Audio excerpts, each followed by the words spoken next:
You wake up, not because your alarm screamed at you, not because your boss expects you to be somewhere at 8 a.m. sharp, not because your phone has already delivered 3 emails and a notification telling you that someone you barely know got promoted. No. You wake up because your body has finished sleeping. Absolutely revolutionary concept. You sit up, stretch a little, look around. Then you ask yourself the most dangerous question in human history. What should I do today? For most people today, that question is easy.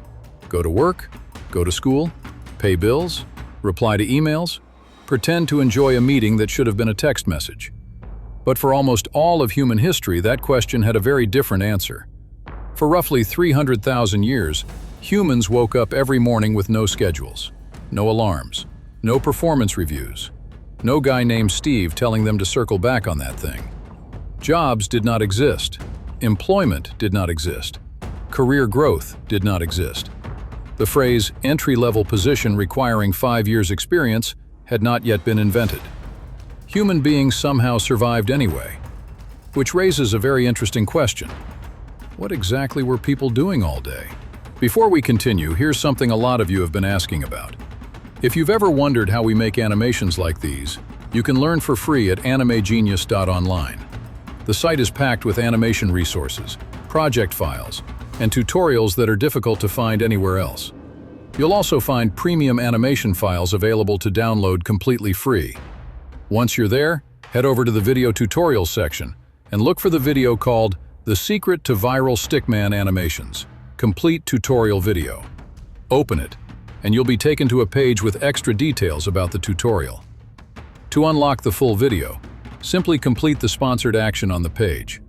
And one more thing, if there's a specific file, asset, or tutorial you need but can't find, just scroll down to the request form, enter your email, and tell them what you're looking for. As soon as it's available, they will send it directly to you. Now back to the story. Well, in 1963, an archaeologist named Richard Lee decided to find out. He studied the Juhoansi people of Botswana, one of the few groups still living in a way that resembles humanity's ancient hunter-gatherer lifestyle. What he found surprised almost everyone. Adults spent about 2.5 days per week gathering food, around 17 hours. That was it. 17 hours per week.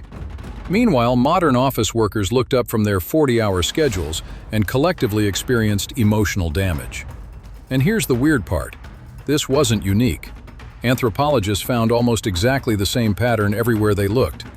The Hadza in Tanzania, the Aceh in Paraguay, the Martu in Australia. Different continents, different environments, different cultures. Same basic result. About 15 to 20 hours each week spent securing food and surviving. Everything else? Free time. Imagine explaining that to a modern employee. So what do you do after work? Oh, I don't have work. What do you mean? I just exist. Human resources would explode instantly. Now, some people hear this and immediately say, wait a second, those are modern hunter-gatherers. How do we know ancient humans lived the same way? Good question. The answer comes from something that never lies. Dead people. More specifically, their bones. When archaeologists compare hunter-gatherer skeletons to early farming populations, they notice something strange. The farmers are in worse shape. Much worse. They were shorter. Their bones show signs of poor nutrition. Their teeth were absolutely devastated. Grain-heavy diets turned mouths into archaeological horror stories. Cavities everywhere. Their spines show arthritis. Their joints show years of repetitive labor. And they generally died younger. Meanwhile, the hunter-gatherers? Taller, stronger, healthier teeth, less joint damage, better overall physical condition. Their skeletons tell a surprisingly clear story. These people were not working harder. They were working less. But the most fascinating evidence isn't found in bones. It's found in things that should not exist if survival was a non-stop struggle. Art. In 1994, explorers discovered Chauvet Cave in France. Inside were paintings roughly 30,000 years old. And these paintings were incredible. Horses, lions, rhinos, animals drawn with movement and perspective. They looked alive. This was not somebody drawing a smiley face on a cave wall. This was serious artistic skill. which creates a problem, because art takes time. A lot of time. Someone spent hours or possibly days deep inside a cave illuminated only by firelight, creating something beautiful. Not because it would help them survive. Not because it would earn money. Not because it would improve their quarterly performance metrics. Just because they wanted to. Then there is Blombos Cave in South Africa. Researchers found shell beads around 100,000 years old. Tiny holes had been carefully drilled into them. The nearest coastline was around 20 kilometers away. Think about that. Someone walked roughly 40 kilometers just to collect shells, then spent hours drilling holes into them with stone tools. For fashion. Ancient humans looked at all that effort and said, "Yeah, but imagine how cool this would look." Some things never change. Then in Germany, researchers discovered a flute made from vulture bone, around 40,000 years old, 5 perfectly spaced finger holes. A real musical instrument. Whoever made it understood pitch, understood music, understood craftsmanship, and spent a huge amount of time creating something that had absolutely nothing to do with hunting mammoths. This pattern appears everywhere, across Europe, Africa, Asia. Decorative objects, beautiful tools, jewelry, art, music, things that served no immediate survival purpose. Because when humans weren't busy staying alive, they were doing something remarkable. They were being human. So let's imagine a normal day. You wake up near dawn. The fire from last night is still glowing. Someone throws on more wood. Breakfast is whatever remains from yesterday. Fish, meat, berries, nuts. Nobody is rushing anywhere. Nobody is speed-eating in traffic. People talk, laugh, make plans, or don't. Around mid-morning, a few people head out to hunt or gather food. But here's the thing. You don't necessarily go every day. If enough food already exists, then congratulations. Today is basically a day off, which means you might stay in camp, maybe sharpen a spear, maybe weave a basket, maybe prepare animal hides, maybe improve some tools. And unlike modern work, there is no manager hovering nearby asking for updates. You do these things because being skilled matters, because competence earns respect, because humans naturally enjoy making useful things.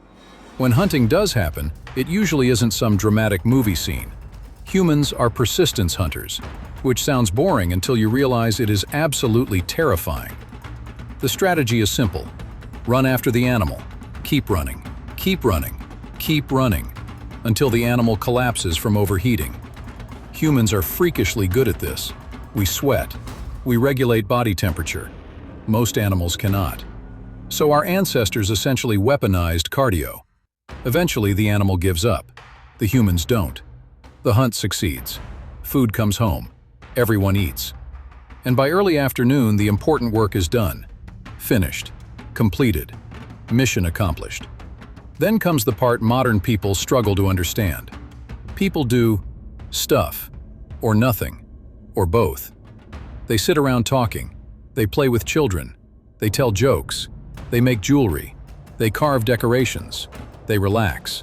Anthropologists observe that many hunter-gatherers spend roughly 6 hours every day simply socializing.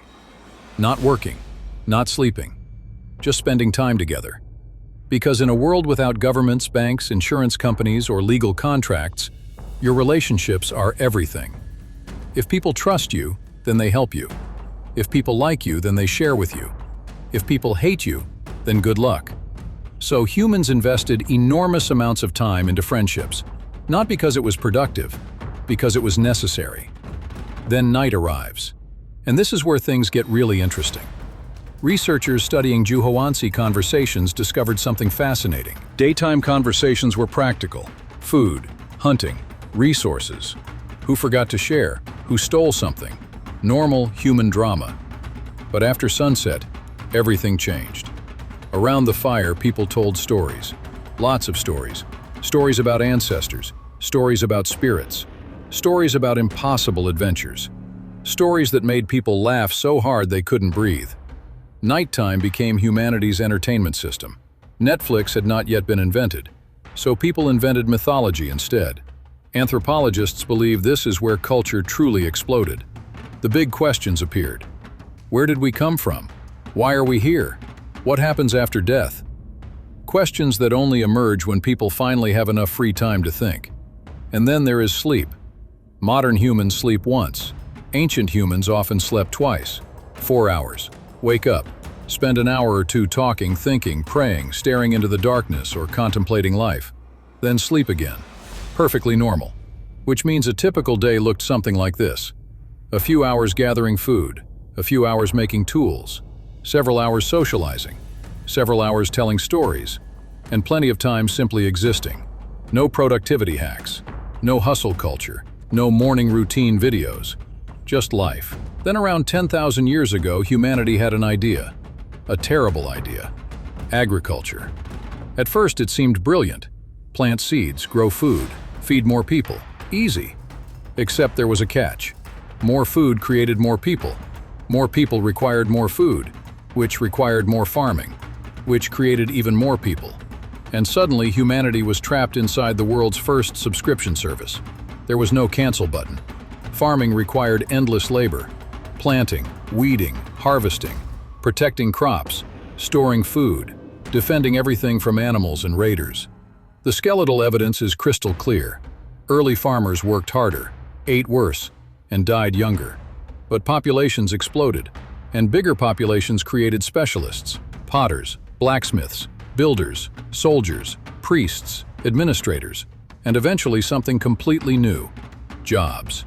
The idea that your time belonged to somebody else, in exchange for resources.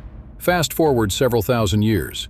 Cities appear, civilizations grow, schedules emerge, deadlines arrive. And before long, humanity creates a world where most people spend a huge chunk of their lives working. Today, the average person spends around 90,000 hours working. 90,000. Your ancestors would probably think that sounds like a punishment. You call waking up at 2 a.m. insomnia. They called it the middle of the night.